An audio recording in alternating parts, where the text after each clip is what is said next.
ඉතින් ඔයාලට කොහොමද යාළුවනේ? ඔයාලා දැනටමත් දන්නවා ඇති අපි ඉන්නේ ඕස්ට්‍රේලියාවේ මෙල්බර්න් නුවර. ඉතින් මං අද ආවේ ඔයාලට මගේ පුංචි ගෙවත්ත පෙන්නන්න. ඇත්තටම ගෙවත්තක් කිව්වට මේක චූටි ඉඩක හදපු පොඩි පැල ටිකක් තමයි තියෙන්නේ. මොකද මෙහි අපි ඉන්න අපාර්ට්මන්ට් වල අපිට ලොකුවට ඉඩ නැහැ.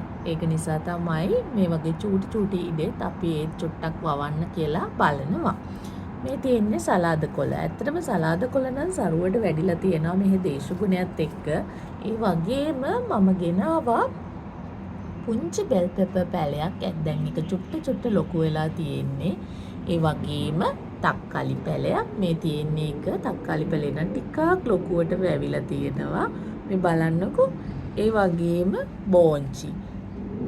මේ තියෙන්නේ බෝංචි පැල. මේවා නම් ඇට ගෙනල්ලා තමයි පැල කරේ. දැන් මේ පැල සරුවට වැඩිලා තියෙනවා.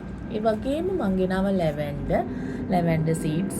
ඒව ගෙනල්ලා මේ පැල කරේ. තාම චූටි පැල තමයි තියෙන්නේ. මං ඔයාලට මේකේ ප්‍රෝග්‍රස් එක ඉස්සරහට පෙන්නන්නම්කෝ. ඉතින් ඔයාලා රැඳිලා ඉන්න අපිත් එක්කම ආදරේ යාළුවනේ.